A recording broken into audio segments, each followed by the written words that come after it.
What's going on, Guitar Grappler here? So today I wanted to look at Ormsby Guitars, which is a guitar company in Australia. I really don't know too much about the company aside from I seen this Randy Rhoads tribute that they did and was totally blown away by it. I mean, look how freaking awesome this thing is. Like, they nailed the pinstripes. I love the shape of this V. And ever since I did my Alexi Leo video, if you haven't watched that, go check it out. I put like 12 hours into that thing. I've been like hooked on V's, and I just really, I pretty much need a V now. Cause I don't have any. They are kind of awkward to play, at least sitting down. So, when I do get one, it'll be something I have to play standing up for the most part, or I'll just have to get used to it. But I always love the look of them. And like I said, the Alexi Leo video, and now seeing this, I'm pretty much like, it needs to happen. So, look how beautiful this thing is. And I like how they did, so it's a multi-scale, but I like how they did the fat block inlays on it. I mean, that's just a classy but shreddy looking guitar. So that sparked my interest. And then, I said, let me go check their website out, because all I knew is they did a lot of multi-scale stuff, but that's about it for the most part. And it looks like they sponsor Dino's endorsed by them. And he has some signature models even, which is pretty cool. I have some friends that are huge Fear Factory fans.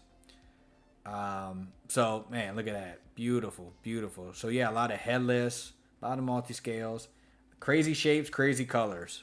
So, let's check out their store and see what it's all about.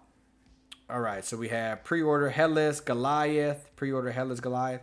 Okay, so, yeah, it looks like maybe these are... Okay, yeah. So they have about 5 different options for this run. So it looks like what they do is estimated to ship. Yeah, they do pre-orders. They have guitars in, maybe a few different colors, that certain models that they'll release. And you have a certain amount of time to get it. You can order it. And once you do, you wait. Let's see how long. What is their wait time? Well, this says estimated ship date late August 2022. So is this still on pre-order if it's shipping in August? This is August now, so I can't see that happening. But nonetheless, they'll put out a few different models and or a few different colors of a model. You have a chance to order it, and they kind of do that every so often. They do make custom guitars too, and we'll take a look at that.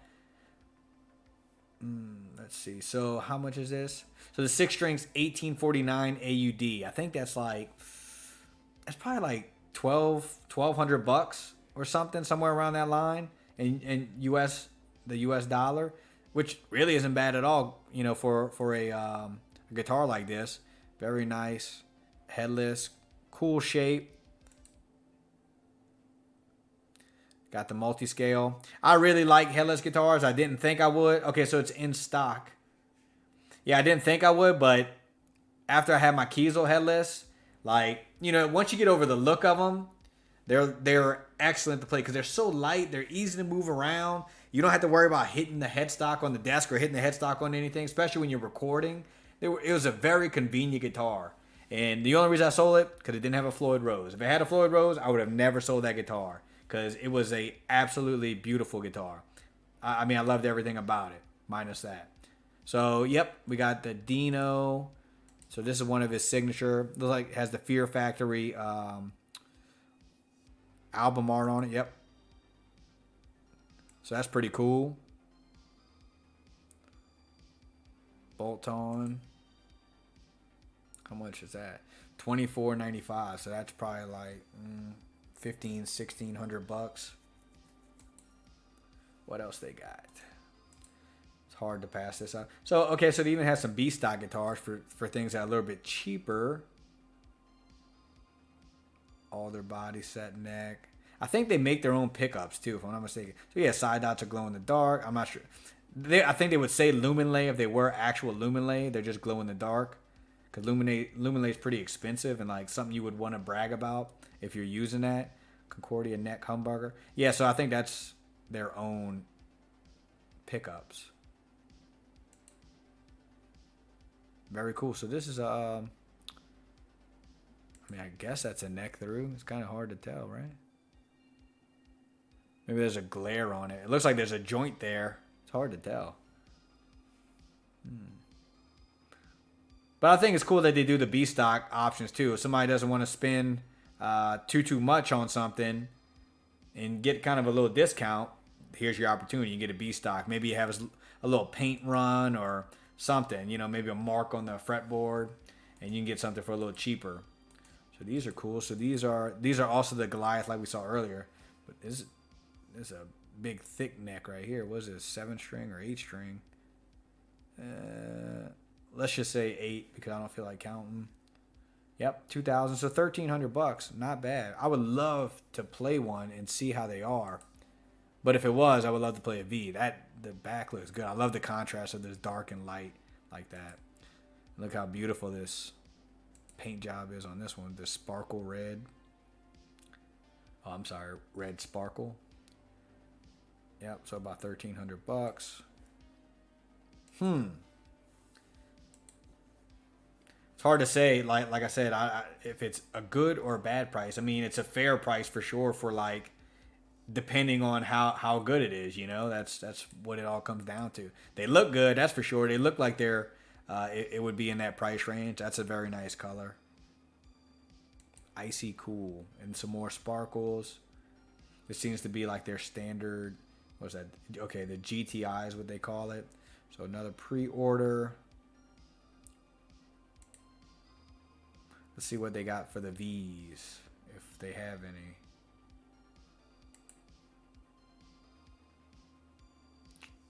That's pretty cool.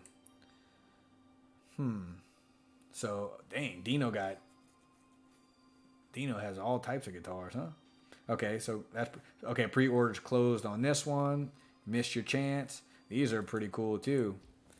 It's like so like you have your Explorer, and then you have like a Kelly, which is more extreme version, and then this is even more extreme version of a Kelly. It's like, what's next? It's gonna be just like you're literally playing on a Tomahawk or something. Very pretty. Let's see the back. Nice. Pre-orders closed on that one. It's just a very odd looking color. Copper print. Odd in a good way though. I mean, that's very unique looking. Are we gonna see any V's? Cool. I love this icy blue, this green. There we go. Ooh, and they have it in those colors too. Man. Pre-orders closed for these. Yeah, that green is nice. What they call that? Pine lime. And once again, it's about $1,300 USD. Icy cool. So if you've played one before, please leave a comment in the comment section. I'm very curious as to how they play. Do they play as good as they look? Because this thing is freaking epic. I would love this guitar. What's the it's got to say what the multi-scale is, what the scale length is, because it doesn't look like it's too crazy. 6-string, yeah, 25.5 to 27.5. I think that's what my Kiesel was, and it's very faint. Like, it's not a huge dramatic difference. You know, you honestly, whenever I played it, you could see that it's curved, but you get used to it instantly. So it wasn't a big thing. I was a little nervous about that, being as that was my first multi-scale guitar, but that wasn't an issue in the slightest. So, man, that's the one right there, though. Look how freaking beautiful that is. Nice, bright neon, 80s feel to it with the headless. Beautiful. Let's see what else they got here. Oh, that's a funky looking shape.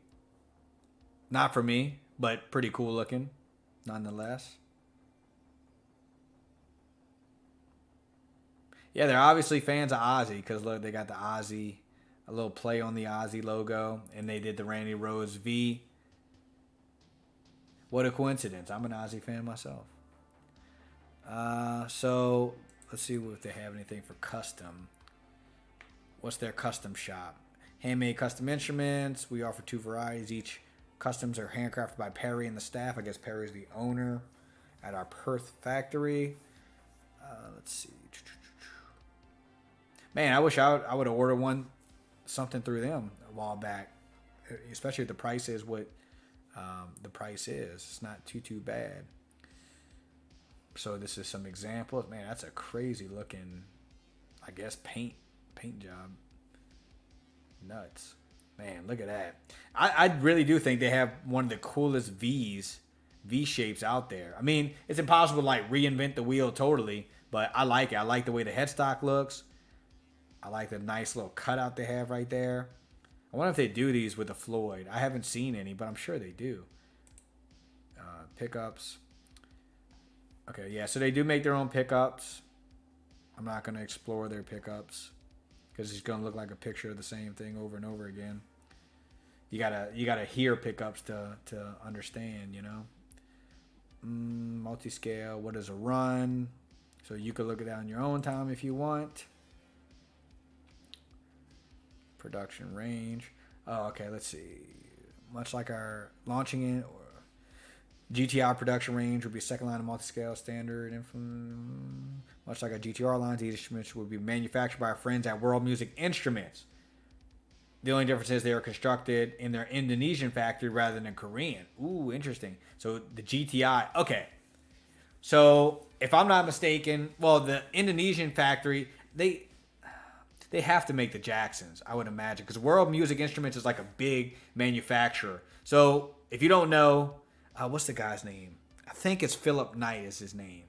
And check him out. He has a good breakdown on like all what guitar company is building guitars where. But like some of these like overseas, when you see your guitars made from China or made in Indonesia or Korea, they're made by these big companies that make a lot of different brands. You know, these companies like Ormsby are going to work hand in hand with them, you know, and kind of give them the specs and an idea of what the guitars are going to be. But these companies are the ones that are actually manufacturing them.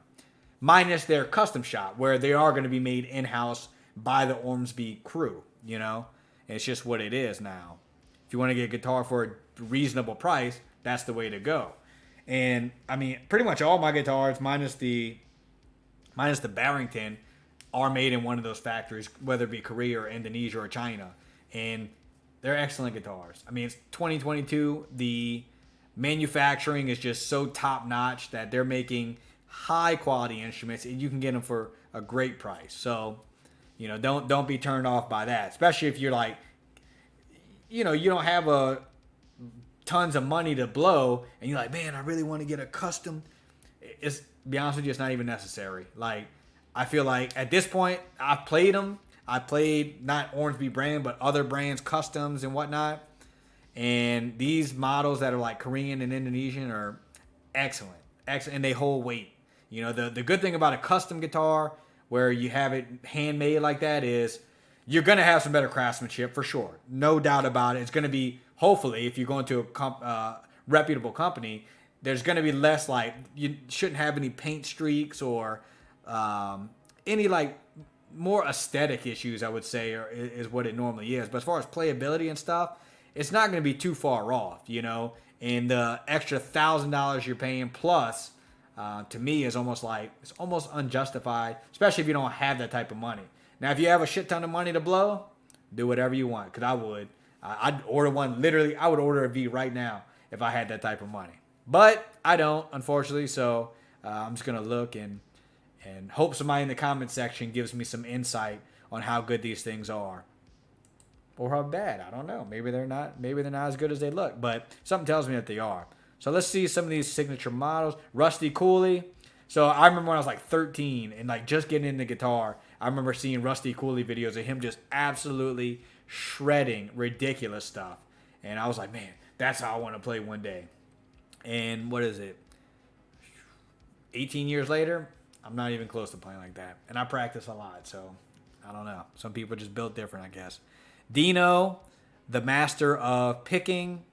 One of my good friends is like, he swears by learning stuff from Dino and his picking. Because my friend has such a killer right hand. And he said he gives credit to Dino for that.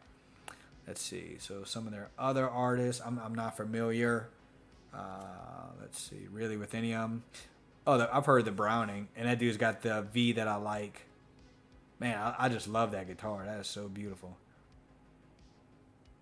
Yeah, not familiar, but I can guarantee you that every single one of these artists shreds, because they all just look like they shred, right? And nowadays, there's so many people that are amazing at guitar. It's like unreal. Maybe YouTube's to blame for that, or maybe it's always been that way. But now the internet really shines light on that. So yeah, awesome looking company. Once again, if you know anything about them, please leave a comment, because I'm very curious. And hopefully one day I can come across one of their Vs, and maybe I could buy one. Maybe I could just try one out. It would be awesome. I would definitely review it on the channel. So I appreciate you watching. Keep on shredding.